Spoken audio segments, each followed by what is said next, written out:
Y'all, this is going to be a little bit different.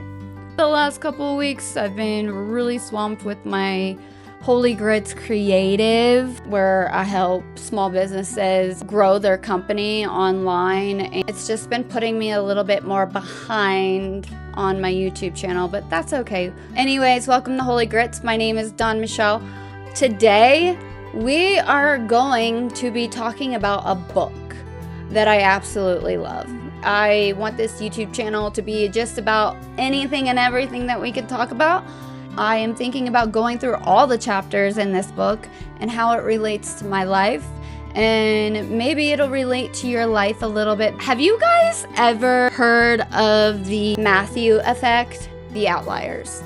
It is a story about success in your life, and it really helps you understand and not be as hard on yourself, especially with social media and a lot of people faking shit online. There's certain influencers that you might be following will be like, oh, I just bought this Lamborghini, and they're test driving it. They didn't buy it, I promise you. There's just so much fakeness online. Some of these influencers, pretty much half of them, do that shit. You need to realize that you are exactly where God wants you to be in your life right now. And I didn't believe that full-heartedly until about 4 months ago. I had this huge rebirth season in my life. Chapter 1. Where it is talking about the Matthew Effect. And when I read it, I felt like a huge relief off my shoulders and everything, because I'm old. I'm about to be 40. Not really. I'm 37. But it feels like I'm about to be 40. I want to talk about this because, listen, it blew my mind, messed me up in the best way possible. My entire childhood, my healing journey, my relationships, my patterns, everything, where they came from, what happened. Today, we're gonna talk about it the Holy Grits style.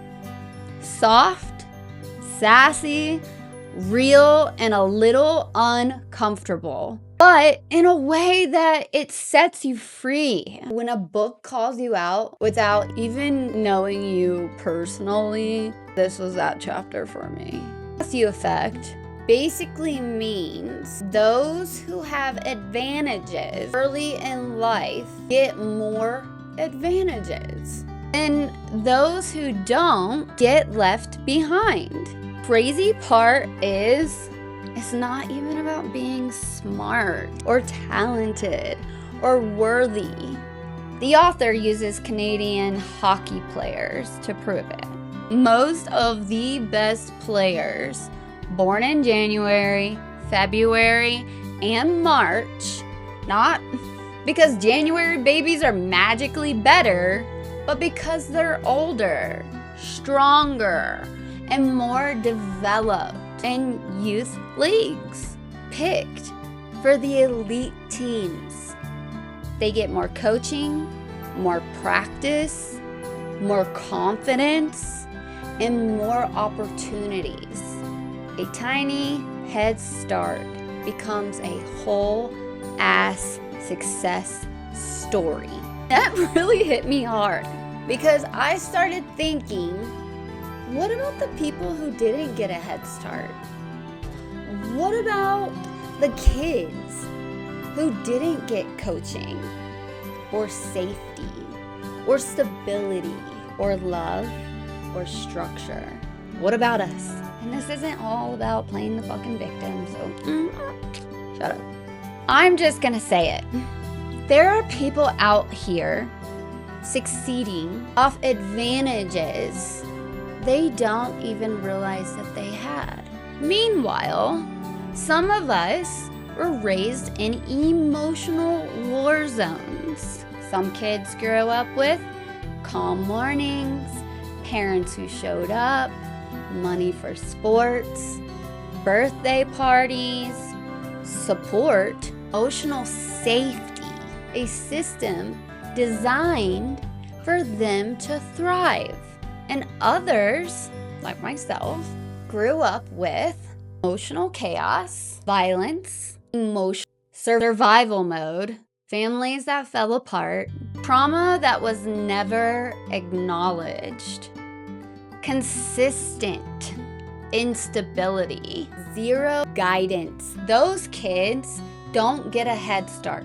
They get scar tissues, they get coping mechanisms, they get anxiety instead of confidence. They get overthinking instead of support.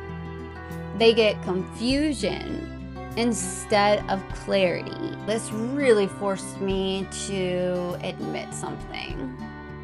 My failures weren't failures. My starting line was just different. And that is the realest, hardest truth I've swallowed in a very long time. Here's the part that really got me. Just like a disadvantages compound too. Now, if you start behind, you learn to self-soothe instead of getting comfort. You learn to be independent instead of protected. You learn to hustle instead of rest. You learn to people please instead of receiving. You learn survival instead of stability. And then people wonder why we grew up feeling behind, tired, insecure. We're always rebuilding. Nothing is ever easy. It's not because we're broken. It's because we didn't get the same runway. One line from the chapter changed my whole world view. Success is not about who you are. It's about where you're from and what you were given early on. When I read that, I swear I felt something in my chest unclench. Because I've been carrying shame for things that were never mine to carry.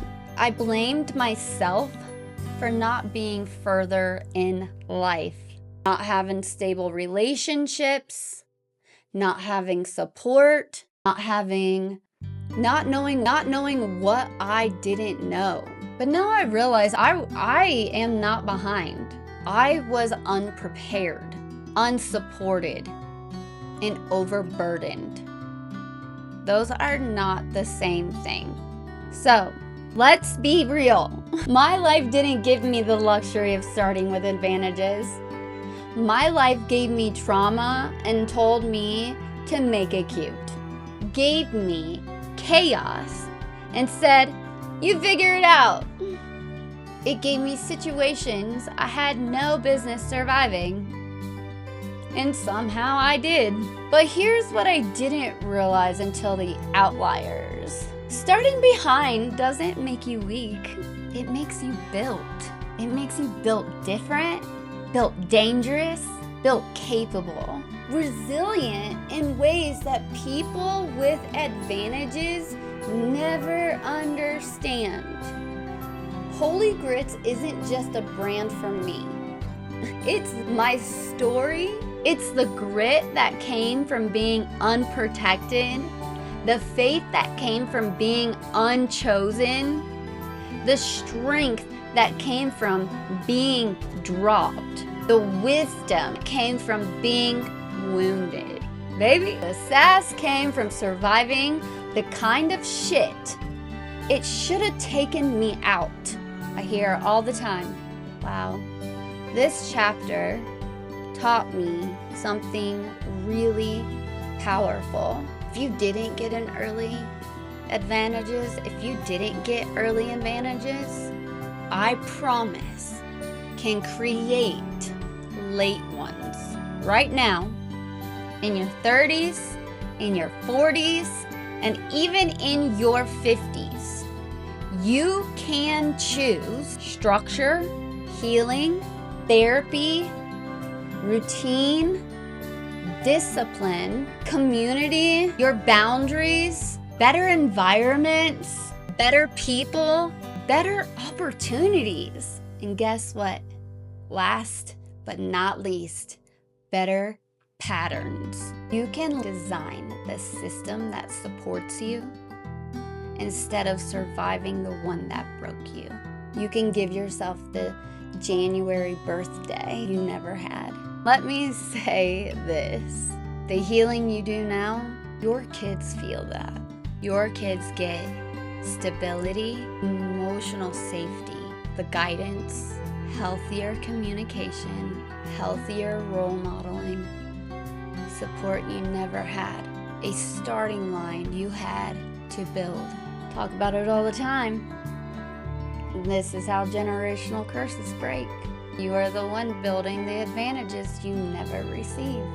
This is Holy Grids, the rising, the rebuilding, the refusal to repeat the patterns you survived. So here's the soft truth in it all. You are never behind. You are carrying too much. Here's the sassy truth. People who had advantages will never understand the power of someone who had to build themselves. They were coached, and baby, you were carved. They were supported, and you were sharpened. They had the guidance, but you have the grit. So, what did chapter 1 of Outliers really teach me? It taught me that my story finally makes sense. My struggle wasn't weaknesses. It was misalignments. My peace wasn't slow. It was weighted. My trauma wasn't my identity. It still isn't. It was my environment. Understanding that changed everything for me. Feels like someone finally turned on the light in the room that I've been stumbling around in for years. This chapter didn't excuse my past, it explained it. And explanations are so freeing. Now, if this spoke to you, if you felt seen or understood or held a little in this video, I would love it if you would drop a comment, share your story. Let's freaking talk about it. This is why I'm here. Create a I can't even tell you what to create. If you don't want your name out there, it's just so freeing to talk about it. This YouTube channel, I've only done a few, and I told my therapist that honestly, it is so freeing to get my voice out there. It feels so good to me to be able to speak my truth. I just want to say it again. You are not behind. You are rebuilding. And in this Holy Grits world, right here, in this world, we don't stay behind. We rise from it. So stay holy, stay gritty, and stay grounded. Holy Grits forever. Love, Dawn Michelle.